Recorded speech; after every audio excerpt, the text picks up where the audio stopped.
Um, and the reason that we're going to be looking at Mac photos is because um, a large number of people in the group have Macs, and so this um, program comes with every Mac. You don't have to pay anything extra for it. And it's also on your iPhone and any iPads you have. It syncs with the iCloud app, and so it's a very convenient way to handle your pictures. It has a basic image editor, and it also has some features as a digital asset manager. And lastly, has some really interesting AI capabilities. Um, on the other hand, there are some drawbacks to using this uh, program. It's just a very basic image editor. It doesn't have any ability to use selective adjustments, layers, or masking. It really doesn't have a rating system. Most people like to be able to say this is a 1-star picture, 2 stars, 3 stars, and then sort of group things together. Um, and we'll go into more of this as we progress. So I have here my iMac, and I'm looking at my toolbar, and there's photos down there, and I'm going to double click on it and open it up. Now uh, I use photos principally for my iPhone photography. So there's lots of pictures of my kids and grandkids and stuff like that. And anytime I happen to have uh, a picture that I want to take and I don't have another camera with me, I certainly take out my iPhone and take a picture. This program has a concept of what is called a library, and you can show the library in several different versions.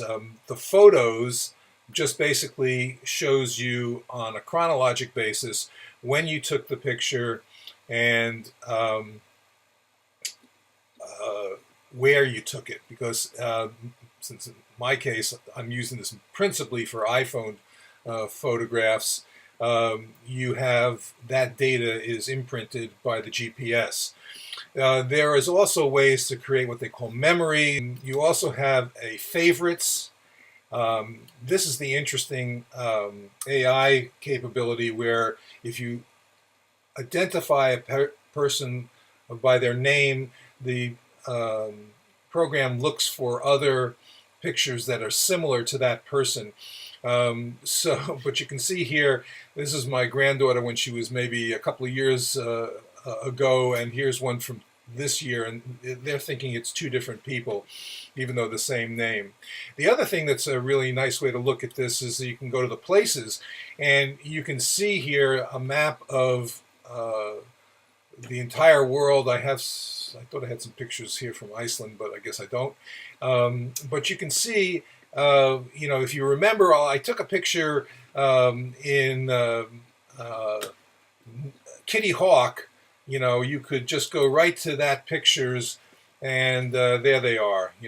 Now, one of the things you should always remember is that there's a back button here, and that gets you back to the previous one. In any case, there are just different ways of looking at it. You can also look at your last imports, and it also has a file that has recently deleted. It actually keeps the images up to 30 days. You can empty this, but sometimes it's worth holding on to things. You delete something and you forget that that's something that you really wanted. Okay, but there are more ways to look at this. And one thing that I like a lot is you go down to these albums. And as you can see, there's this album called Media Types. And if you want to just bring up all your videos, here it is. And you can just, scroll through this and pick up all the videos that you've done. It also has selfies. It has this thing called Live Photos, which is something that Apple has. You sort of mouse over it and you see it's a little bit of like a GIF or a little movie. Portraits, using the portrait mode on the iPhone. Portraits don't have to be of portraits of people. I was taking a picture of the statue of the Torah behind the Bet Kehila, and because they were going to use this in a email. So it's just any photo that has used the portrait mode. Panoramas, you see those. You get slow-mos. I don't think I have any slow-mos. Oh, I guess I do. So there's a slow-mo of my grandson shooting a basketball, and I think I have one screenshot. So there's just interesting ways of combining things. This is part of the whole digital asset management. And the other thing is this concept of albums. Albums in some ways are like the Lightroom collections, and you can create as many albums as you want, and you can actually import to albums. It's just a convenient way of getting things organized. So for example, I guess all the pictures that I've run through, taken with the iPhone and then manipulated with Snapseed, it forms it into an album. All right, so let's go back to photos, because that's sort of the easiest way of looking at this. And as I said, I use most of this based on my iPhone, but sometimes I want to take and put other pictures into photos, and I've taken pictures with my Olympus Micro Four Thirds camera, and they're saved onto an SD card. I have the SD card reader hooked into my computer, and I'm now going to insert the card into the reader. And what usually happens is, and this does happen,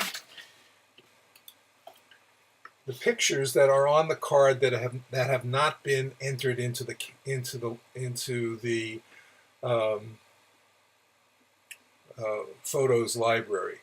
Now, notice I have the option here of importing it directly to the library, or I can put it in a new album or any one of the existing albums.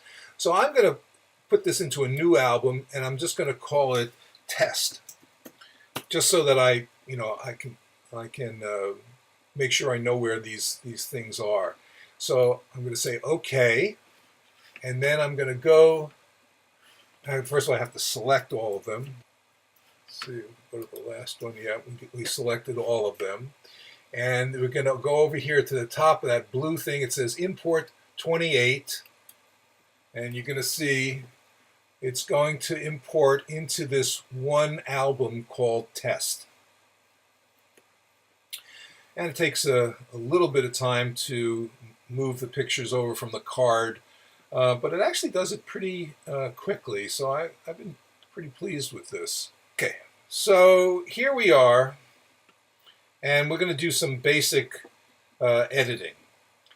Now, one of the things that I want you to look at, notice that there's this little J here. It's also here and here. That stands for the JPEG. There are, behind it, there's another little file, and that's the RAW file. I'm actually going to want to edit the RAW file because that has more information than the JPEG. So I'm going to select this, and then I'm going to go to, well, first I have to bring this, double click on it so that we're in the editing mode, or we can get to the editing tools. So now I have the editing tools, and this looks like, if you've used used Photos for your iPhone, it looks pretty similar, although there are certain things that are in the desktop version which are not in the iPhone version. The first thing I want to do, though, is I want to make sure that I'm editing the RAW file, not the JPEG. And if you go under Image, and you can see here, there's the menu option saying use raw as original, and that's what I'm going to do. So now, even though nothing has changed, I'm now editing the raw file. Now, the first thing you typically do with any of these things is I want to crop this, okay, because it's a little bit cockeyed, and I wanted you to change the angle. You go over here to the side, and you're just going to click on it and move it up or down, and that looks like it's pretty level now. And so I'm going to say this is good, and I'm going to go back to adjustments. Now you can see it kept that right there. Now, the first thing I want to do is try the auto setting, because that let's see what the computer says about this. So I'm going to click on that, and it lightens it up, and personally I don't like that. So I'm going to, I'm going to reset everything. You can reset adjustments down here at the bottom. All right. I think actually what I want to do is decrease the exposure. I'm going to drag this. Well, actually, first thing I'll do is let's see what happens when I go through the settings that the camera. As I decrease the exposure, the colors become more vivid, and that's really what I was interested in doing. So brilliance was increased, highlights were decreased, shadows were increased, brightness was increased a little bit. Now I'm going to look at the contrast here and just sort of say, what do I like this? Do I want it any more? I actually kind of like an increased contrast. But I'm not going to do it that much, just a little bit. And the question is whether I'm going to increase the black point, make some of those shadows go a little darker. Okay. What I am planning to do is to make the colors even more bright. Okay. So now I have the color option here. And again, you can swing through this. And actually getting it to about here gets me where I sort of want to be, a little bit more saturated. I mean, this is a pretty gaudy scene to begin with. Okay. All right, so the next thing, is there anything I want to retouch? Because it does have some things. Let's look for something. Let's look for something that we can retouch. And I'll make the thing a little bit bigger just so I can see it. Let's say we were going to get rid of this red ball here. And you can see we got it. I mean, that's just the way the retouching, it's like a healing brush. Not to say that that was great, but it's just a demonstration. The next thing is white balance. If you really wanted to go to a neutral gray, you could say, okay, that piece of paper is probably white. And actually that does help, because I would have warmed this up a little bit anyway, so because it was mainly in the shadow, and warming it up is not a bad idea. Next, we're going to look at ways of changing the contrast. They have both curves and levels. Some people like to use one versus the other. When looking at a curve, the typical S-shaped curve increases the highlights and decreases the shadows. Actually, I don't like that for this image. I want to increase the shadows a bit and decrease the highlights. It's sort of a reverse S curve. All right.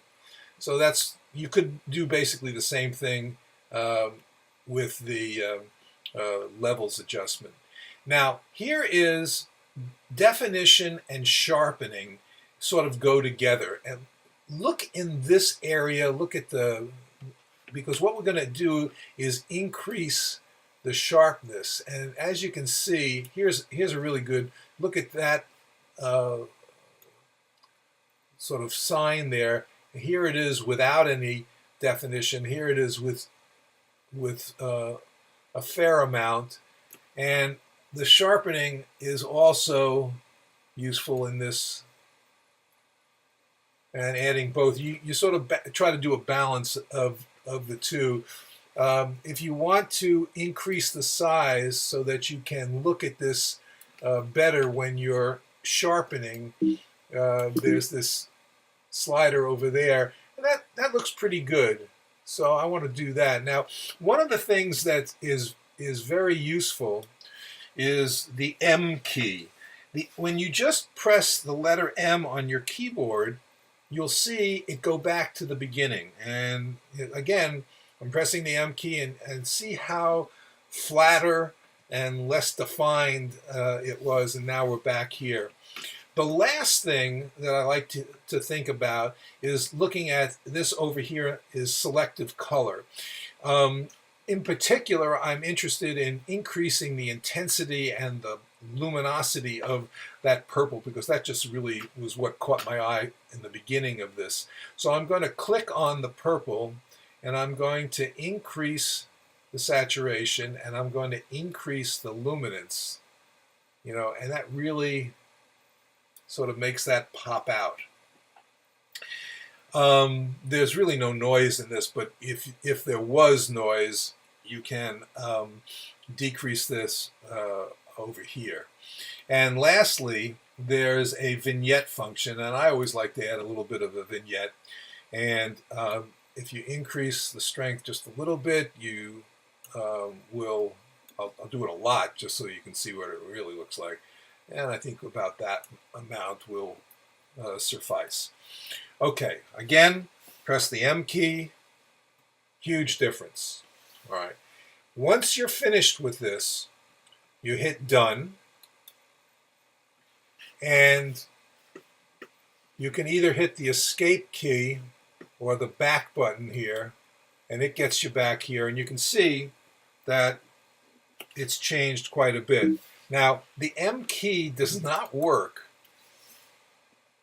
unless you're in the editing mode. But if you're in the editing mode, even though you've brought it back to the library, you can still hit the M key and see what it was in the beginning.